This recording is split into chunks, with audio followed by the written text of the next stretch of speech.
Udah kerekam belum ya? Kalau saya lihat indikatornya udah nyala, berarti udah kerekam. Oke, kembali lagi dengan saya yang sering kalian panggil Pak Eri, kayak Eri. Atau yang mungkin rekan-rekan saya sering panggil saya itu Ko Acai. Ya. Walaupun sultan saya, itulah saya. Oke, di video kali ini yang akan saya sampaikan adalah terkait sharing, karena ada beberapa request tadi dari adik-adik atau peserta didik yang mungkin belajar sama saya, kaitannya dengan seperti apa sih wirausaha itu. Ya, sebelum masuk ke pembahasannya, mungkin saya akan share terlebih dahulu layar dari monitor saya.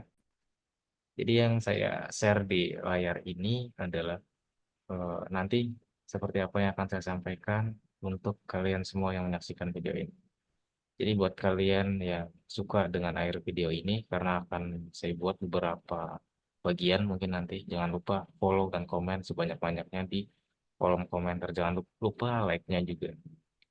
Yang akan saya sampaikan atau saya sharingkan adalah kaitannya dengan wirausahaan ya. Wirausaha atau kondisi usaha seperti apa yang nantinya akan kalian laksanakan ketika mungkin kalian sudah selesai menempuh pendidikan, entah itu pendidikan di tingkat SMK itu sesuai dengan ketentuan wajib belajarnya dari pemerintah, ataupun kalian telah menyelesaikan perguruan tinggi seperti setelah menyelesaikan sarjana S1 atau lebih dikenalnya ya seperti itu. Jadi yang akan saya sampaikan pertamanya adalah kaitannya dengan video kali ini. Saya akan menyelesaikan video ini dengan tujuan bahwa mana kalian dapat memanfaatkan teknologi digital sebagai media untuk mempromosikan suatu usaha atau suatu objek yang kalian perjualbelikan pada suatu kondisi tertentu. Ya, sebelumnya mungkin yang akan saya sampaikan saya beritahukan terlebih dahulu ya. Jadi di sini saya akan sedikit sharing, karena ini sifatnya sharing berarti saya bukanlah orang yang memiliki pengetahuan luas tentang hal tersebut, namun saya punya beberapa pengalaman sendiri karena saya juga telah menjalani beberapa periode yang mungkin sudah di duluan di depan kalian seperti itu. Jadi yang akan saya bahas adalah kaitannya dengan kalian yang berpendidikan atau memilih konsentrasi pendidikan di teknik komputer dan jaringan di situ. Jadi nanti kita akan bahas seperti apa sih kalau misalkan kalian bekerja di perusahaan, seperti apa sih kalau kalian berwirausaha sendiri, apakah peluangnya, gimana cara melangkahnya. Nanti akan saya bagikan sedikit langkah demi langkahnya untuk kalian. Jadi di pendahuluan atau bagian video kali ini saya akan menjelaskan kaitannya dengan yang pertama dengan kewirausahaan atau kewirausahaan itu yang lebih akrab atau dikenalnya ya. Kalau kalian cari dari Wikipedia, di situ pasti akan tampil juga seperti apa yang saya bagikan di layar monitor saya ini. Yang pertama di situ proses kewirausahaan. Yang namanya wirausaha itu berarti adalah suatu orang melaksanakan sebuah tindakan atau kejadian di mana dia yang pertama mengerti seperti apa proses kewirausahaan itu berjalan pada suatu proses bisnisnya. Yang pertama harus punya inovasi di sini. Inovasi sendiri mungkin bisa dibilang adalah suatu keterbaruan gitu. Karena kebanyakan gitu suatu inovasi itu memberikan sebuah solusi. Solusi di pasar bisnis saat ini itu sangat bergantung dengan kondisi inovasi yang nantinya akan kalian ciptakan. Jadi seperti itu, proses kewirausahaan harus meliputi inovasi, kemudian ada implementasi di situ. Implementasi dalam arti kalian kalau udah menemukan inovasi, punya usaha apa gitu, mungkin makanan, jasa, atau mungkin penjualan barang. Nanti kalian harus terapkan di situ, terapkan berdasarkan inovasi yang kalian lihat. Inovasi itu aspeknya sangat banyak. Itu mungkin nggak saya sampaikan di video kali ini, namun menerapkan itu perlu sebuah sikap dan mental yang benar-benar kuat gitu. Kuatnya tuh gimana gitu, nggak asal kuat aja. Kalau asal kuat aja sih, andai kata kalian nggak kuat, kalian minta gotongan. Namun wirausaha sesungguhnya itu kalian nggak perlu gotongan pun kalian seharusnya sudah siap dan eh, berani melangkah untuk menuju sebagai wirausaha muda atau wirausaha yang baru melaksanakan tindak usaha tersebut. Yang berikutnya ada kalian harus melihat dari fase terakhirnya adalah tentang pengembangan usaha kalian. Jadi inovasi yang pertama kalian temukan itu jangan jadikan patokan bahwa mana Inovasi tersebut adalah sebuah pembaruan atau keterbaruan dalam hidup kalian yang akan diterima di fase atau pasar yang akan bersifat mutlak atau selamanya gitu. Jadi kalian harus tetap mengembangkan ide demi ide agar kelayakan dan kelangsungan bisnis kalian bisa tetap berjalan lancar. Ngomong-ngomong saya lihat jam dulu nih, ini batas waktu recordnya 10 menit aja. Jadi nanti mungkin saya bagi ke beberapa bagian seperti tadi saya sampaikan. Jadi seperti itu sikap wirausaha di situ. Yang pertama harus memiliki sikap wirausaha yang berani mengambil resiko. Ya, memang benar di situ. Berani mengambil resiko artinya kalian bisa membuang waktu kalian dengan sia-sia. Itu artinya berani mengambil resiko ya. Yang namanya usaha tuh nggak mungkin dari awal tuh langsung berjalan berjalan lurus, berjalan lancar gitu tanpa adanya kendala. Jadi di situ kalian harus berani ngambil resikonya. Itu maknanya ya seperti itu. Kemudian nyaman dengan ketidakpastian. Ya pasti di situ ketidakpastian pasti selalu meliputi atau menyelimuti kalian ketika kalian melaksanakan tindak atau kegiatan wirausaha. Karena pasti ada pesaingnya. Karena kalau tanpa ada pesaing, ya kalau bisa dibilang kalian tuh mutlak di situ. Sama seperti sampelnya kayak di suatu video game. Kalian mutlak menang di dalam sebuah video game. Namun kan video game tersebut ada pesaingnya gitu. Tidak selamanya di video game A itu akan menarik dan memang membuat suatu pemakainya atau kliennya itu bisa cocok selamanya gitu. Pasti ada tingkat kebosanannya. Jadi untuk menghindari tingkat kebosanan tersebut, kalian harus punya inovasi-inovasi baru seperti tadi. Karena kata kunci utamanya adalah inovasi, implementasi, dan seperti apa yang harus kalian kembangkan. Lanjut ke sikap wirausaha berikutnya adalah fokus tinggi di sini. Jadi ketika kalian menemukan usaha dan kalian berani merilis, berani menjalan, kalian harus fokus ke usaha kalian tersebut gitu. Jangan goyah. Melihat usaha seseorang bagus, melihat usaha seseorang bisa dibilang eh, menguntungkan lebih banyak daripada usaha kalian pada saat itu. Jangan berpikir seperti itu kalau kalian mau menjadi seorang wirausaha yang sukses. Karena pasti kalian harus fokus dulu terhadap satu bidang, jadikanlah bidang tersebut sebagai modal utama kalian dalam menjalankan bisnis berikutnya. Barulah kalau memang sudah benar-benar menjadi sebuah raksasa, baru kalian buka cabang baru mungkin di usaha lainnya. Seperti itu. Kemudian ada lagi sikap wirausaha yang harus kalian miliki yaitu memiliki sensitivitas terhadap perubahan pasar. Jadi sensitivitas terhadap perubahan pasar kalian harus mengerti ya. Di zaman dahulu masih belum ada teknologi, belum ada distribusi informasi yang mudah seperti sekarang. Jadi kalau di zaman sekarang kan memang sangat mudahnya ya di era globalisasi ini kalian punya banyak perangkat yang mendukung kalian seperti kamera, seperti handphone, sosial media itu adalah suatu contoh untuk sensitif terhadap perubahan pasar. Jadi tanpa adanya hal tersebut kalian akan bisa dibilang mudah dikenal kalau kalian mengikuti perubahan-perubahan yang ada. Kemudian lanjut ke sikap berusaha berikutnya yaitu kedisiplinan, disiplin, disiplin, tepat waktu. Tiap hari buka usahanya jam sekian ya. Kalian harus tepati seperti apa progres atau target tujuan kalian yang sudah ditetapkan dari awal gitu. Jangan bilang kalau toko kalian ramai, kemudian kalian bilang kalian capek, kemudian di hari berikutnya kalian buka siang tidak tepat waktu. Itu namanya tidak disiplin. Itu akan mempermudah atau memberikan peluang bahwa usaha kalian pada beberapa waktu mendatang mungkin akan ditinggalkan oleh pengunjung atau peminat yang mungkin dari awal sudah minat gitu. Lanjut lagi, ada sikap jujur di situ. Sikap wirausaha itu juga harus jujur. Misalkan kejujuran ini penting di bagian mana sih gitu. Jadi pentingnya adalah di bagian misalkan ketika kalian melakukan promosi gitu. Promosi nih dari produk A. Jadi produk A itu adalah misalkan produk yang lengkap dan utuh. Ketika kalian lakukan promosi, kalian juga harus mendistribusikan atau menyampaikan order atau barang yang sesuai dengan kondisi spesifikasi utamanya gitu. Jangan karena kalian promosikan, misalkan kalian diskonkan 30% atau 40%, kemudian kalian kurangi jumlahnya dan kualitasnya, itu nanti akan menjadikan usaha kalian juga mendapat sebuah ancaman gitu. Ancamannya adalah kalian dinilai tidak jujur dalam membuat suatu promosi atau order tertentu seperti itu.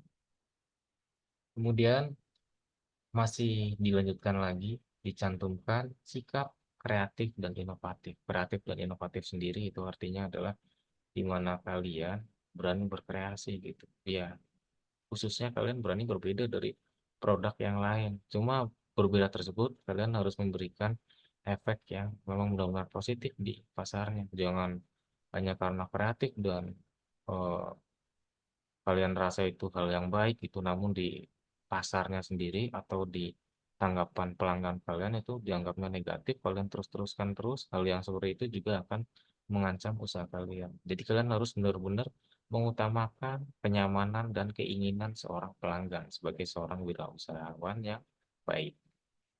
Kemudian lanjut lagi, ada sikap wirausaha yang mandiri. Mandiri di sini artinya kalian tuh memang benar-benar siap untuk berjalan sendiri membangun wirausaha tersebut. Jadi kalian nanti akan mengkoordinir beberapa orang karyawan.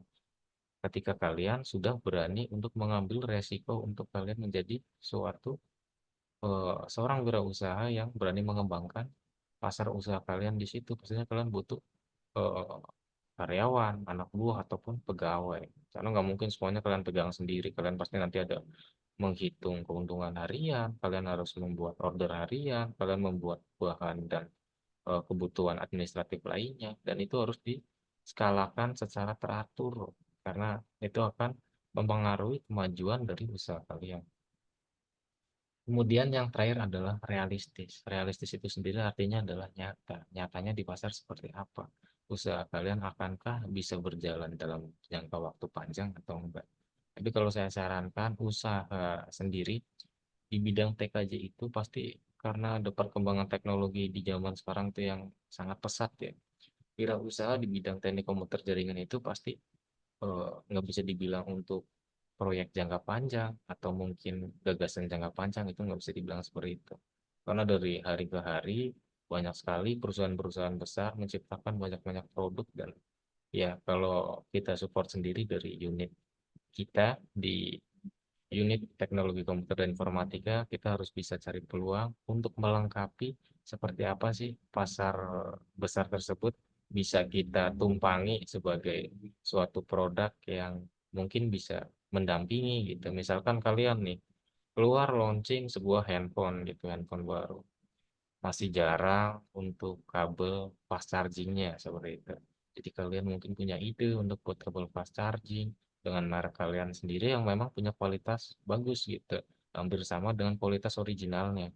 Jadi kalian mungkin bisa taruh di harga yang mungkin lebih ekonomis lagi dan hal tersebut mungkin bisa menjadi peluang usaha kalian yang baik di masa perilisannya. Jadi kurang lebihnya seperti itu untuk TKJ. Sebenarnya masih banyak lagi contoh-contoh yang bisa saya sampaikan, namun untuk mempersingkat kita lanjut lagi ke deretan peluang bisnisnya di sini.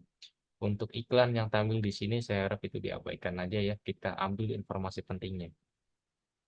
Buat kalian yang punya konsentrasi TKJ, yang pertama kalian bisa punya peluang bisnis atau usaha gitu di bidang jasa servis komputer dan laptop di situ. Memang nggak cuma jasa servis komputer dan laptop ya, handphone pun itu kalian bisa.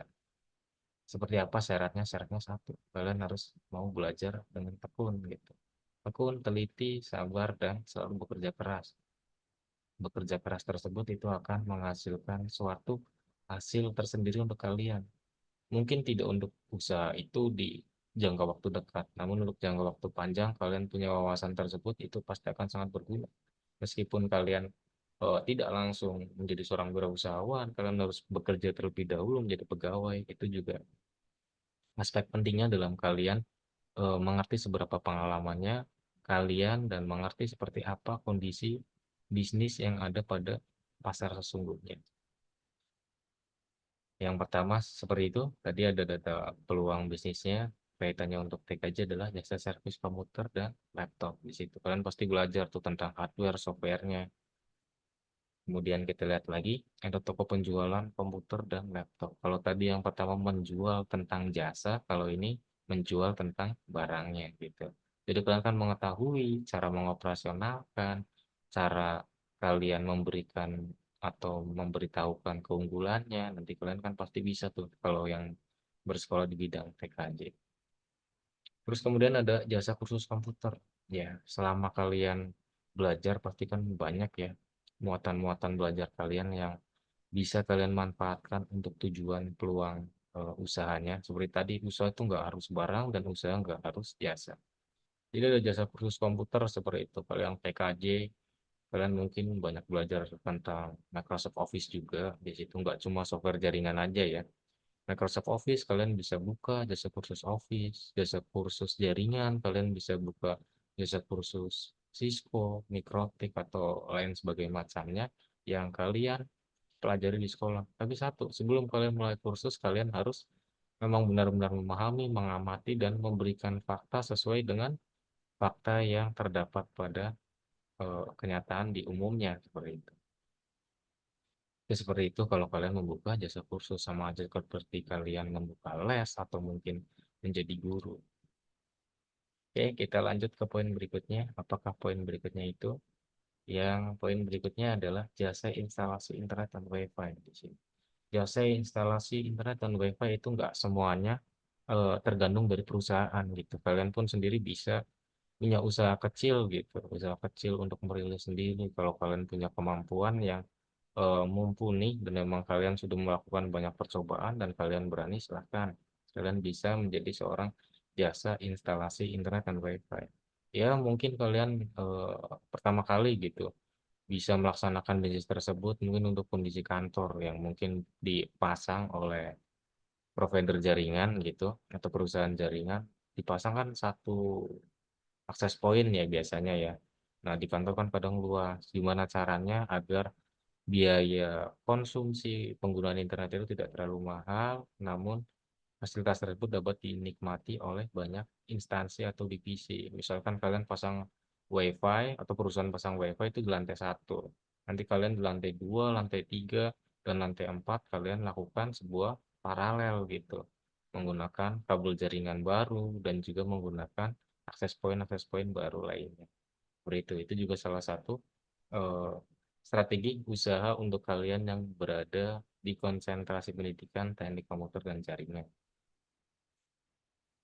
Oke, berikutnya adalah jasa pengetikan artikel di situ. Iya, karena mungkin kalian itu adalah seorang yang seharusnya hampir tiap harinya kalian tuh mau memegang keyboard ya, baik itu keyboard handphone ataupun keyboard komputer itu nggak jauh berbeda kok. Kalau kalian sudah familiar, kalian tuh melaksanakan pengetikan itu juga saya rasa kalian akan cepat gitu. Kalau disebut profesional, hampir semua orang tuh profesional dalam hal pengetikan gitu. Karena hal yang sifatnya harian dan rutin itu pasti akan memberikan kelincahan bagi kalian yang menekuni di hal tersebut. Itu jasa pengetikan. Dan yang saya lihat sih dari eh, view web ini hanya itu aja ya dari iNews ID itu sumbernya. Kemudian kita lanjutkan lagi ke tab berikutnya untuk profesi. Untuk profesi sendiri gajinya besar atau enggak gitu. Kalian juga harus ngerti kan ya di situ. Ya mungkin ini udah kekat ke bagian yang kedua, saya nggak tahu nanti saya coba eh, rapikan lagi untuk videonya, semoga bisa tersampaikan ke kalian dengan baik. Semoga nggak ngantuk juga nih sharing yang saya sampaikan ini diterima oleh kalian, takutnya dikira seperti dongeng dan kalian mengantuk ketika mendengarkan apa yang saya ceritakan atau saya lakukan sharing di video kali ini. Untuk profesi jurusan dari teknik komputer jaringan, kalian bisa jadi programmer di situ. Kalian bisa buat web, kalian bisa buat aplikasi, entah itu aplikasi mobile atau mungkin aplikasi kaitannya dengan view komputer atau desktop gitu. Itu kalian bisa menekunnya di bidang programmer. Tapi kembali lagi ya, agar kalian bisa ke posisi tersebut tentunya kalian harus banyak belajar gitu. Mungkin kalian harus kursus terlebih dahulu agar kalian itu spesialis di bidang tersebut dan kalian memang benar-benar bisa.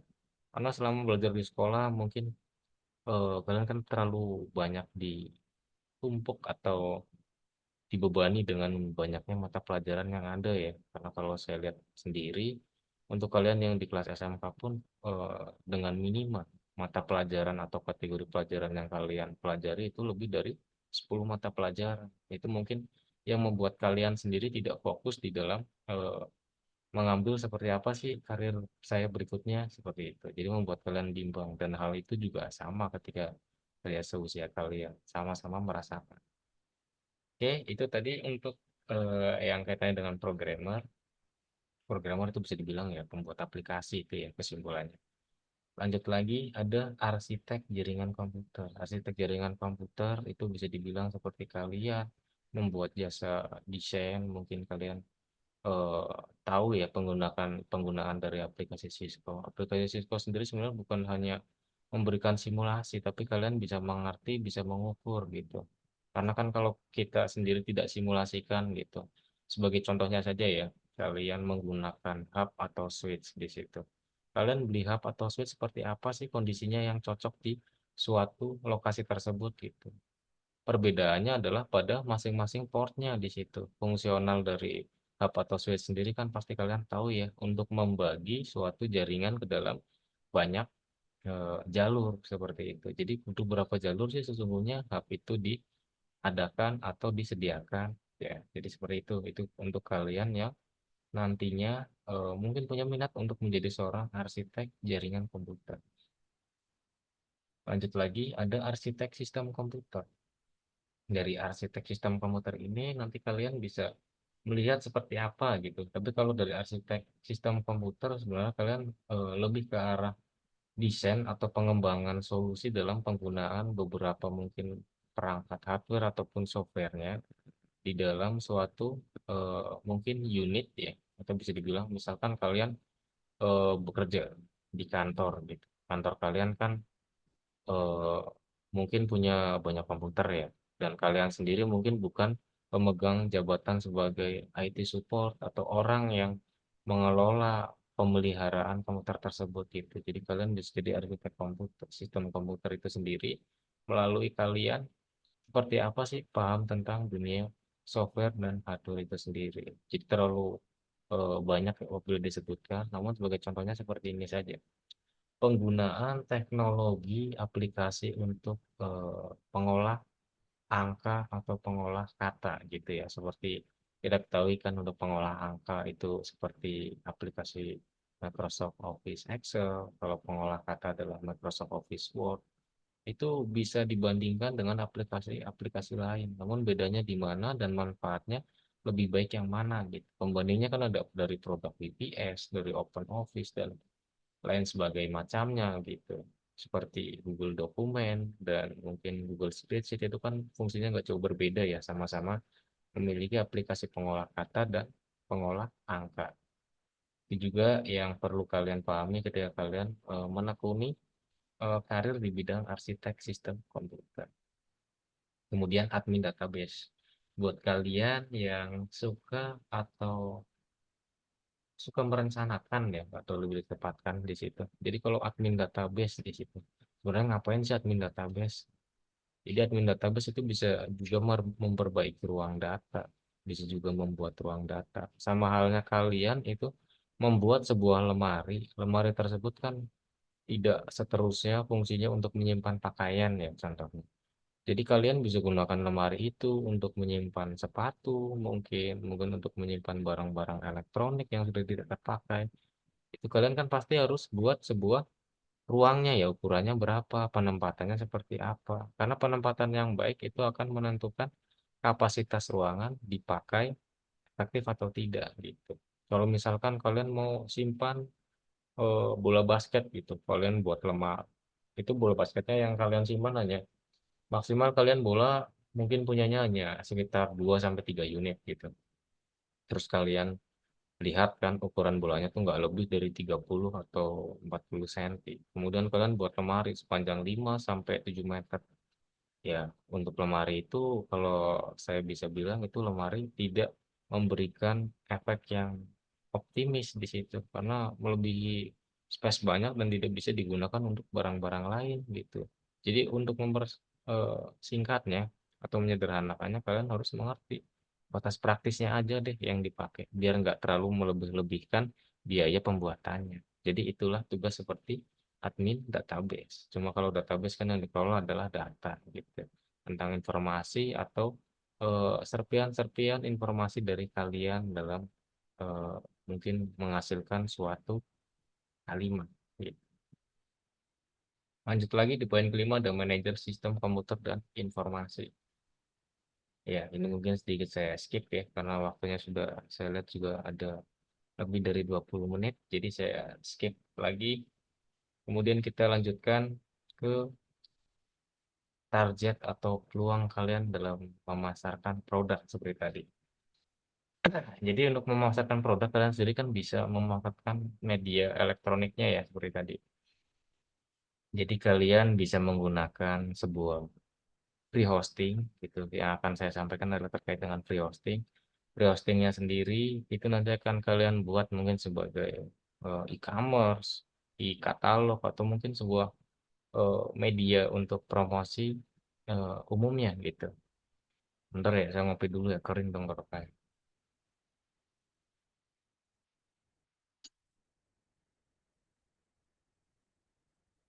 Oke, sudah lumayan basah tenggorokan saya, udah enak lagi buat bicara. Oke, kita lanjutkan lagi.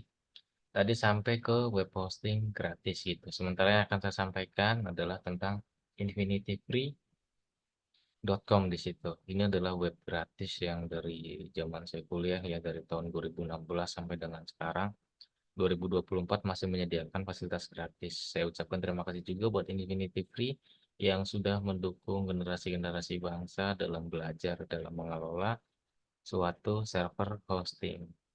Jadi, saya lanjutkan lagi di Infinity Free yang pertama kalau kalian mau registrasi akun di sini, kalian yang pertama harus punya akun Gmail aktif minimal seperti itu. Ntar mungkin ada pilihan-pilihan lainnya namun saya nggak terlalu hafal. Jadi yang saya utamakan adalah kalian punya satu akun Gmail aktif gitu. Gmail aktif lama ataupun baru itu sama aja kok di situ. Jadi untuk registrasinya kalian bisa masuk ke web infinityfree.com. Nah, kemudian di bagian loginnya di sini kalian kan ada pilihan ya dari sign in ataupun sign up di situ. Jadi kalian pilih yang mendaftar di sini. Pilih di mendaftar. Kemudian di sini kalian lengkapi dengan alamat email kalian yang telah kalian miliki gitu. Alamat Gmail sih yang saya maksudkan di sini.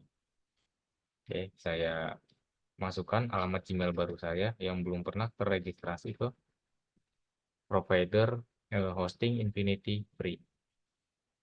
Kemudian untuk passwordnya, ini kalian bebas.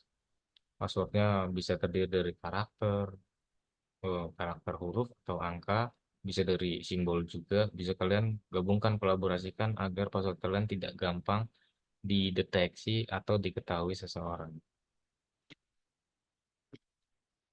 Ya, jadi kalian yang pertama melakukan input alamat email atau Gmail kalian yang aktif, kemudian setelah itu kalian buat password barunya di sini. Bebas sih sebenarnya, boleh sama seperti password Gmail kalian juga, boleh beda juga di situ. Jadi kalau biar gampangnya samain aja semuanya, karena kalian sendiri juga kalau mungkin sudah membuat password yang sudah rumit, orang lain pun akan tidak terlalu mengerti gitu kaitannya dengan apa yang kalian ketikkan dalam password tersebut gitu. Jadi usahakan sama aja dengan password Gmailnya biar kalian nggak lupa.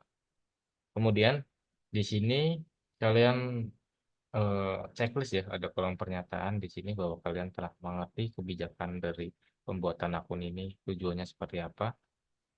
Kemudian kalian checklist juga di kotak berikutnya, di kotak autentifikasi bahwa kalian itu bukan sebuah robot gitu. Karena sistem ini pun sudah eh, bisa dibilang maju dengan sangat ya, karena mengerti gitu. Suatu aplikasi itu kan pasti punya pesaing ya, bisa dirusak dengan gampang atau segala macamnya dengan menggunakan software ataupun virus gitu. Jadi perlu diautentifikasi bahwa dia itu manusia atau suatu software yang punya sifat merusak atau bukan seperti itu. Jadi memang sudah di sistematikakan dan juga mungkin sudah diteliti oleh pembuat aplikasinya seperti itu. Jadi kalau semua data sudah dilengkapi seperti tadi, email, kemudian password, kemudian password konfirmasinya di sini, jadi masukin password yang sama juga. Lanjut lagi kalian checklist kolom pernyataannya dan kalian checklist kolom eh, pernyataannya bahwa kalian itu manusia bukan robot di situ. Kemudian kalau sudah silakan klik tombol sign up atau mendaftar. Oke, apabila nanti akan tampil notifikasi seperti ini, jadi di situ ada keterangannya ya, verifikasi ke email address gitu. Jadi kalian nanti tinggal buka aja alamat Gmail kalian. Ini di sini saya akan buka ke Gmail saya. Kemudian kalian refresh kalau mungkin belum ada pesannya. Nah, kalian refresh enggak beberapa kali atau mungkin kalian bisa lakukan satu kali atau lebih dari satu kali, itu tergantung dengan koneksi jaringan kalian juga ya. Nanti akan masuk ke aplikasi emailnya. Jadi di email tersebut kalian silahkan buka emailnya. Kemudian di dalam email di sini ada pesan di situ bahwa kalian apabila ingin memverifikasi email tersebut sebagai email yang diaktifasi oleh Infinity, kalian harus tekan tombol verifikasi email address. Di sini ada tombol warna birunya, kalian klik. Nah, apabila kalian sudah verifikasi, di situ nanti kan akan berpindah ke halaman berikutnya ya. Nah, di halaman berikutnya ini nanti akan saya jelaskan seperti apa sih kalau misalkan buat di handphone gitu. Jadi akan saya jelaskan untuk pembuatan di handphone. Jadi nanti saya akan masuk ke akun yang sudah baru ini. Jadi akan saya hubungkan dengan handphone saya. Nanti saya akan lanjutkan praktiknya dengan handphone saya. Praktik dalam membuat web hosting. Oke, untuk masuk ke webnya, kalian buka Infinity Free. Kemudian kalian login menggunakan akun barunya. Kalau tadi saya pakai akun yang barunya ya. Ya, sementara saya sedang proses ketik untuk email dan passwordnya.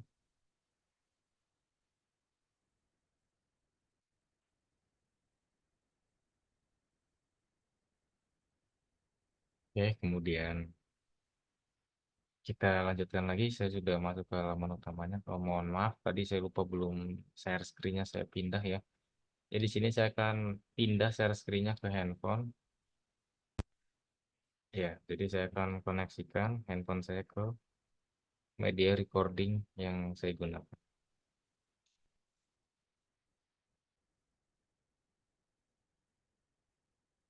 Oke, sudah terkoneksi. Tadi kita lanjutkan lagi.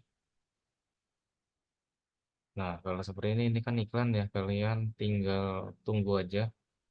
Biasanya ada kolom close di sebelah kanan atas gitu. Kalau mungkin nggak ada, kalian back aja. Nah, nanti kan akan tampil ya. Jadi wajar aja karena memang ini web gratis, jadi banyak iklannya.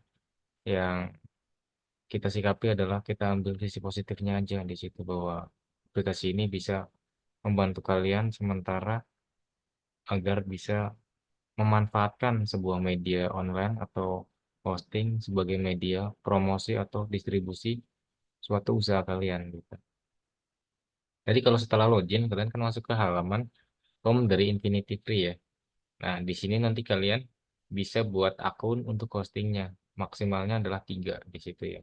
Jadi kalau misalkan saya buat create account, di situ ada di tombol warna ungu, kemudian saya klik create account. Jadi nanti di sini kalian akan dapat pilihan gitu ya. Ada yang berbayar, ada yang gratis. Itu nanti kan ada perbedaan masing-masingnya. Jadi karena buat kali ini saya akan sampaikan untuk yang panduan gratisnya. Jadi kalian gunakan untuk yang Create Now di total biaya $0 gitu. Itu yang gratis. Jadi Create Now kalian klik tombol warna ungunya. Nah, kemudian kan di sini masuk ke bagian domain ya. Jadi untuk domainnya kalian kalau mau buat sendiri sebenarnya mungkin bisa di sini. Cuma mungkin akan sedikit sulit ya kalau misalkan saya coba di sini. Saya buat domain .eric ya, saya buat domain ericstesa.eric. Kita coba lihat di sini. The custom domain tidak valid dengan domain extension di situ. Apabila saya ganti dengan com, ya di sini bisa ya. Kita gunakan custom dengan nama saya sendiri, kemudian berakhiran dengan domain.com di situ. Kemudian di sini ada akun password ya. Untuk akun password kalian di sini bisa buat sesuai dengan keinginan kalian sih. Jadi nggak harus mengikuti dengan generate yang ada pada rekomendasi atau saran dari aplikasinya gitu. Ini mungkin akan sulit ya untuk memasukkan password seperti ini dan untuk mengingatnya. Jadi mungkin bisa disamakan dengan password Gmail kalian. Nah, di sini ini hanya saya silent ya, biar nggak kelihatan seperti apa saya ganti passwordnya.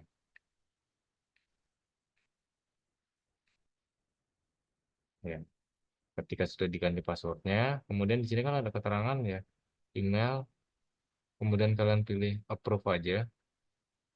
Jadi ini mungkin ada beberapa mungkin atau ada layanan atau apa nanti kalian akan mendapatkan email gitu dari Infinity Free, mungkin ada tawaran untuk naikin hosting atau sebagainya macamnya yang kaitannya dengan berbayar.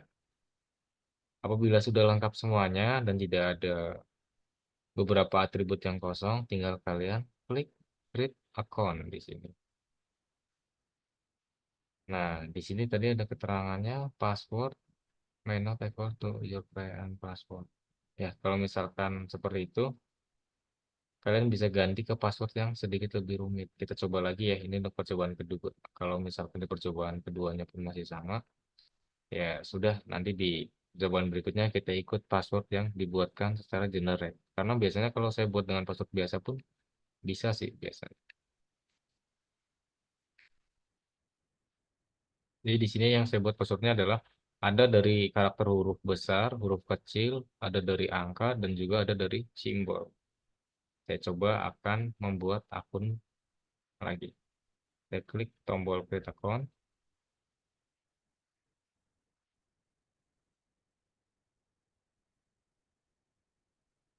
Oh, di sini ada keterangannya bahwa mana ada beberapa efek dari penggunaan domain.com sehingga kalian direkomendasikan menggunakan subdomain terutamanya gitu. Jadi kita back dulu aja. Jadi kita ganti subdomainnya. Jadi mungkin bawa ini ya pakai domain extension di sini. Ya bebas sih di sini. Jadi perbedaannya adalah ketika kalian tadi pakai nama kalian pribadi kemudian titik .com, ini kalian ada tambahannya lagi. Kita pakai yang pendek aja, pakai .rf.yd.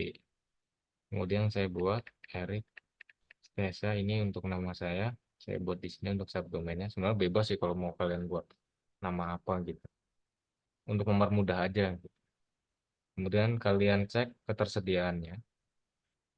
Nah, kalau memang ketersediaannya sudah ada, kemudian kalian seperti tadi ya, buat password.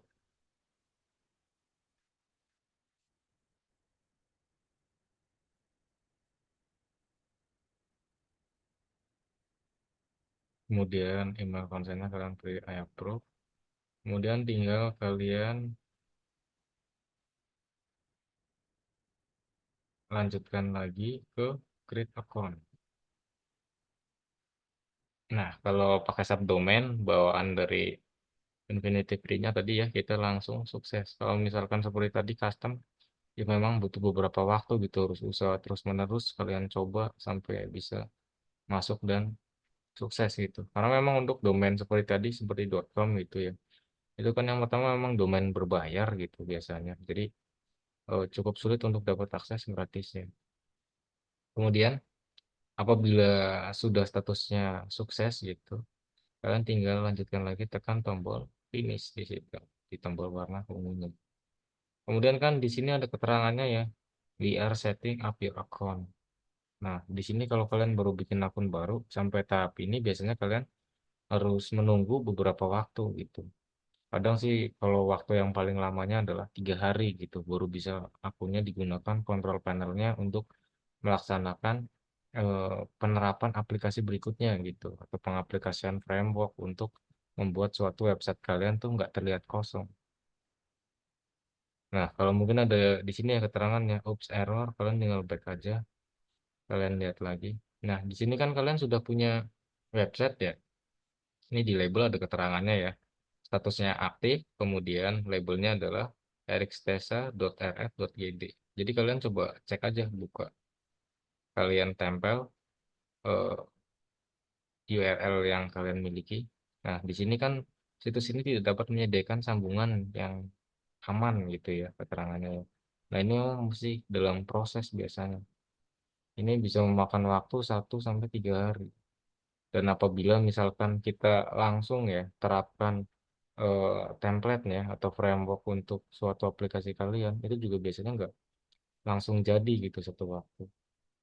Jadi di sini kalian ada notesnya, kalian pilih I approve atau setujui. Dan di situ ada keterangan, terima kasih. Sebuah panel pengelolaan sedang dilaksanakan proses untuk menuju panel tersebut. Jadi di sini kita tinggal nunggu selanjutnya. Jadi kalau kalian sudah masuk web posting itu kan sebenarnya banyak banget ya fiturnya ya.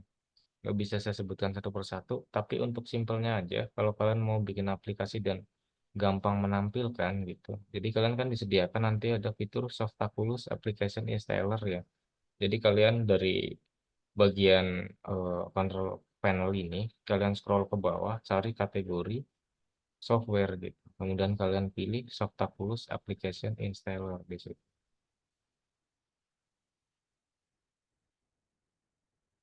Ya, sambil menunggu prosesnya. Jadi di Softaculous Application Installer ini sama halnya seperti kalian buat apa jadinya ya? Kayak kalian mungkin buat rekaman video gitu atau cuplikan sebuah video kalian gitu dengan menggunakan template. Mungkin ada efek animasinya, itu bawaan dari efek tersebut. Itu sama halnya seperti Softaculous Application Installer tadi. Ini formatnya adalah untuk membuat seperti template. Jadi untuk framework itu sendiri itu udah banyak ya. Tergantung dengan keperluan kalian ada WordPress, Joomla, Abanteka, dan lain sebagainya macamnya di bawahnya. Nah, di video kali ini saya akan demonstrasikan untuk install yang WordPress aja ya. Jadi kalian kalau sudah lihat WordPressnya di situ, di aplikasinya kalian lihat tombol untuk installnya ada warna biru di situ kalian klik tombol install. Nah, setelah klik tombol install, kemudian kalian scroll ke bawah. Nah, di sini kan ada pilihan ya, HTTP biasa, HTTP garis miring triple W, atau mungkin kalian pilih yang HTTPS di situ. Jadi, kalau saya di sini saya coba pilih untuk yang HTTPS. Kalau di sini kita terapkan HTTPS masih belum bisa ya, karena itu harus include SSL certificate. Jadi kita gunakan HTTP aja yang biasa deh. Kemudian kalian pilih domainnya di sini. Coba kalau saya buat domainnya adalah sebuah katalog ya. Jadi saya buat di bagian domain katalog. Kemudian untuk versinya kita biarkan saja pakai versi bawaannya 6.4.3. Kemudian set name-nya di sini adalah saya ganti my katalog. Kemudian untuk set description adalah di sini saya buat juga my katalog gitu.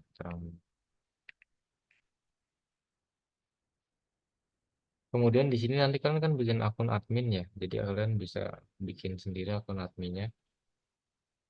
Akun adminnya mungkin saya buat yang gampang aja deh. Admin Erik Stesa seperti ini. Ini mungkin untuk username adminnya. Kemudian untuk passwordnya di sini dibebaskan sepertinya untuk passwordnya. Jadi kalian tinggal buat saja. Ya. Jadi minimal ya sudah berwarna hijau ya. Jadi kalian lanjutkan. Kemudian admin emailnya masih sama pakai yang itu. Kemudian di advanced option di sini nggak perlu ada yang diganti, tinggal dilanjutkan lagi ke pemilihan tema. Jadi kalian klik select theme di situ, terus kalian tinggal cari deh tema yang kalian sukai atau yang kalian rasa cocok untuk bisnis kalian tersebut gitu. Jadi ada banyak sih template gratis di sini. Misalkan saya mau punya usaha es krim gitu, kalian mungkin bisa lihat di sini ada format gratisnya. Kalian tinggal tap satu kali aja di format tersebut, kemudian nanti akan tampil seperti apa aja sih isi-isi di dalamnya gitu.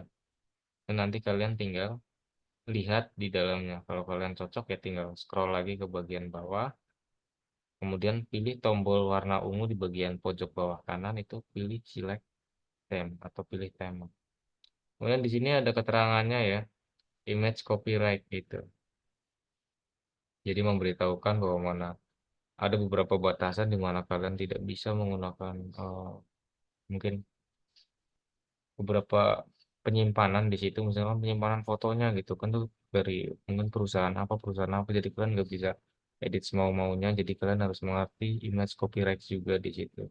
Jadi kalau kalian mau distribusikan produk pribadi ya silakan distribusikan produk pribadi.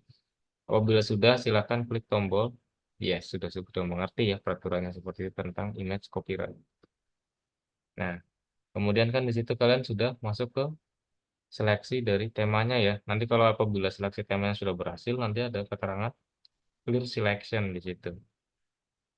Jadi jangan kalian tekan tombol clear selection di situ. Kalau kalian tekan tombol clear selection maksud saya ya, itu nanti kalian akan hilang template atau temanya. Jadi apabila sudah, kalian langsung tekan tombol install di situ. Nah, di sini kan ada keterangannya ya, checking the submit data. Jadi lagi melakukan pemeriksaan data yang sudah kalian kirim tadi. Jadi kalian tinggal tunggu sampai 100%. Jadi prosesnya itu sampai 3 sampai 4 menit tergantung dari jaringan kalian sih, biasanya dari jaringan juga, dari perangkat yang kalian gunakan juga. Nah, kalau seperti ini kan ada keterangannya ya, congratulations, selamat bahwa software telah diinstal pada web kalian tadi. Nah, kalau buat ceknya seperti apa, tinggal kalian klik aja. Kalau ini saya copy aja deh. Nah, ini kan masih belum tampil ya, ini masih proses biasanya. Kalian tunggu aja. Untuk waktunya karena ini website gratis ya saya nggak tahu sampai beberapa waktu mungkin karena di beberapa percobaan sebelumnya ketika saya sudah terapkan dan keterangannya congratulation itu biasanya webnya langsung bisa diakses. Kalau ini belum bisa diakses mungkin masih membutuhkan beberapa hari untuk prosesnya. Nah, ini adalah untuk pembuatannya. Jadi nanti untuk seperti apa editnya akan saya lanjutkan di video berikutnya setelah akun ini berhasil menerapkan template atau konfigurasi yang tadi sudah dibuat pada posting. Mungkin itu dulu untuk video kali ini. Jangan lupa like, comment, follow juga kalau memang video saya ini bermanfaat dan menarik bagi kalian gitu. Apabila mau ada mungkin request dari kalian gitu untuk pembuatan video lainnya kaitannya mungkin dengan sharing atau apa, silakan kalian boleh cantumkan di kolom komentar di bawah.